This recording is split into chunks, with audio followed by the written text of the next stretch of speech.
continues putting down all of this power all the way out to 330 feet. So you can see that at 330 feet, 4.4 versus 4.5, it's still out ahead. But by the time you get to 660 feet, which is roughly halfway through the race, that's when the 911 has changed gears twice and continues to pull, and this is when it shifts and passes the truck around halfway through the race. Physics just takes over, and the lighter car with many more gears continues to shift. It passes the truck. Crazy enough, the Cybertruck hits its 114 mile an hour electronically limited top speed, probably because of the tires, well before the end of the quarter mile, while the car continues to pull into the 140s. No, it's not stock. Now, Tesla made this video that I talked about, and they wanted to showcase the Cyber Beast against a Porsche 911, and they know all of this, so they had to get clever, I'll say. So if you haven't seen it, I'll link it below. Their video shows the Cybertruck pulling up to the line. It's racing a Porsche 911. It beats the 911 in a drag race, and then it's revealed that it was towing a 911 the whole time. So they're saying you can beat one while towing one, and then it flashes a quarter mile time on the screen, 11 seconds. So first of all, there's about 50 different models and variations of the Porsche 911. So just based on what we saw and from the performance in the video, I'm going to guess that they went with the cheapest and slowest possible 911. So it would be the 911 Carrera T.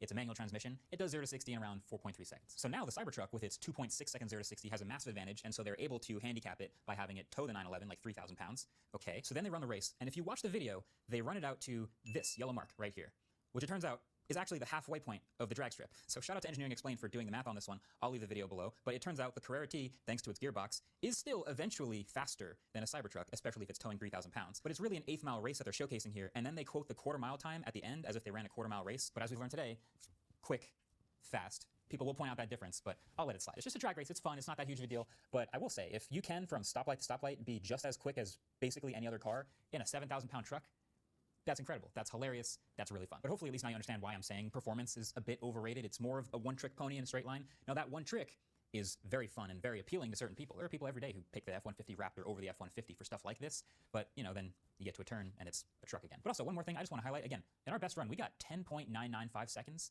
in the Cybertruck. Is this the fastest? Is this a world record for fastest Cybertruck quarter mile? I haven't seen any faster, so let me know if you do, but shout out to Miles, the driver mod. I think we might have a world record here. All right, the 800 volt architecture and the 48 volt low voltage system, both new to the Cybertruck. I'm going underrated, if only for the fun fact that this is technically the lightest fully electric pickup truck in the world, which is not the highest bar to clear, but yes, thanks to the lesser wire weight, it is lighter than the Hummer EV. It's also lighter than the F-150 Lightning, and it is lighter than the dramatically smaller Rivian R1T. So that's an accomplishment. I was also hoping it would charge like just as fast or faster than other Teslas, but it seems right in line, 250 kilowatts at V3 superchargers for about the first third of the curve. It looks like less as far as miles per hour that you're adding to the battery, but that's including driving efficiency, which is, thanks to the aerodynamics of a refrigerator, not great. Now, I also want to give a shout out specifically to the suspension, just the suspension on the Cybertruck, which I think is underrated. First of all, there's a huge amount of travel between the lowest and firmest and the highest and softest settings. And no one's going to say this thing drives like a sports car, but it is pretty impressively low and firm in its lowest setting. And it's very high, and it can move between those low and high settings really quickly. And I was also very impressed by how little roll and yaw there was. Typically, a big truck, you hit accelerate, and the nose comes up a lot. This one goes up a little. Not bad. But then also, we got to talk about, just for a second, Tesla's minimalism, because it's a kind of a staple of Teslas at this point, especially with the Cybertruck here, with the design, but also on the inside and with materials and the choices they make. I think a lot of us would agree that a physical button, in a lot of ways, is better than a digital button. I don't think that's a hot take, but one of the reasons Tesla's been so successful business-wise over the past couple of years in such a competitive market is because they figured out a way to make a profit on every vehicle, and they minimize all of the extra pieces, all of the moving parts, and they've gotten rid of a lot of buttons. Actually, they've gotten rid of basically every button in the Cybertruck. But because of Tesla's success, I feel like auto manufacturers have started to copy a lot of what Tesla does to the detriment of some of their vehicles. I would have liked to have seen in the Cybertruck, this big special vehicle, maybe a cool key fob that has access to a button to open the front trunk, or maybe real climate control buttons, or maybe we all know they should have done a mirror that's actually a screen so you could see out the back of the truck without looking down at the screen, but they didn't do that. So I'm saying Tesla's minimalism kind of overrated here. But I also do need you to know that despite all the other interesting technical stuff that I've talked about in this video, this is still a Tesla under the hood, and all of the things that we love about that and all the other stuff that comes with it. That means it works with Tesla superchargers all over the country. That also means it has a super heavy 123 kilowatt hour battery in the floor. It means that the quiet interior of the vehicle makes the speaker system sound way better than it probably should. And it also means a bunch of things are missing about these early trucks as they deliver them. The super heavy additional range extender battery in the back isn't shipping yet, and nobody knows when it will. The screen also has no CarPlay or Android Auto, but the software is really good and super fast. But there's also no autopilot right now, even if you paid for it. No light bar right now, even if you paid for it. No aero caps right now, and you did pay for those. The locking differential at the rear axle doesn't work in the dual motor version of this truck yet, and there's only one tire option for a truck. All of these are decisions that Tesla makes knowing the priorities of the probable buyers, the millions of pre-orders of the Cybertruck. They know what people are probably going to do with these, they know what people think they're going to do with these, and they know what people want when they buy one of these things. It's a Tesla under the hood. So I was driving to the studio the other day, and on my way there, I'm coming up over this hill, and on the other side of the hill is this biker across the street. And as I came over the hill, he looked up and he saw the truck for about 2 seconds, and then he reached out and he just did this as he biked past me. But later that same night, I was on my way home from practice around the bridge somewhere in New York City at night, and slowing down in traffic, this car pulls up next to me, kind of in front of me, and all 4 of the windows roll down, and these super happy faces all stick out and just like give me thumbs up, and they're grinning the entire time. And I'd say that's about the ratio of joy to absolute disgust that you bring into the world driving the Cybertruck around. It's probably like 80-20. So what's the verdict with the Cybertruck, right? I think there's a lot going on between those 4 corners, a lot of interesting choices and materials and technologies and steer-by-wire and 800-volt systems and all this stuff, but a lot of it, frankly, is overshadowed by the design again. So we keep coming back to the design. And I feel like we can use that word again, iconic.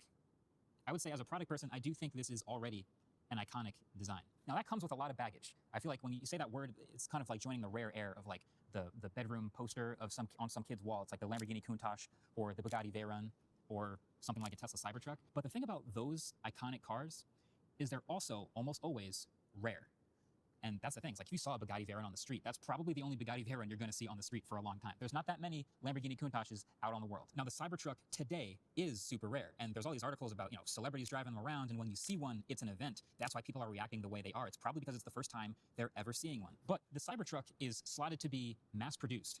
So I feel like this actually has to wear off after a while. Like obviously it hits different seeing your 10th or 50th or 100th Cybertruck of the day, right? So how does that match up? I think there's like 2 million plus pre-orders of the Cybertruck and more coming. There were only ever about 2,000 Lamborghini Countaches ever made. There was less than 500 Bugatti Veyrons ever made. So it's kind of hard to find a comp for a vehicle that starts off its life as iconic, but then is mass produced. And there was this really interesting comment on the autofocus video I made about this truck on owning the PT Cruiser when it first came out.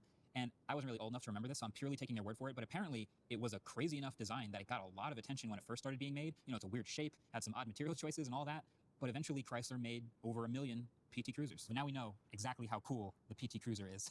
It gets humanized more and more the more you see them on the road. You see them get in accidents and have to maneuver through traffic, and they're just regular people and regular cars, and they're everywhere. And I guess the question is that the arc for the Tesla Cybertruck? Like, we don't know, but it has to go from being this crazy unobtainium that it is right now to being something. Only time will tell. Thanks for watching. Catch you guys in the next one. Peace.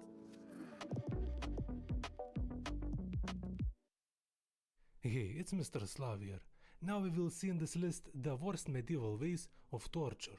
I will rank them with rotten cabbages. More cabbages, worse the torture. It might get pretty heavy for some of you, so be cautious. For some people, tickling might be enjoyable, but this is a video about torture, so hear me out. The victim would be tied up with the soles of their feet bare in the air. Then the victim's feet were dipped in a salt solution for some time. And since some animals, like for example goats, get their minerals from licking various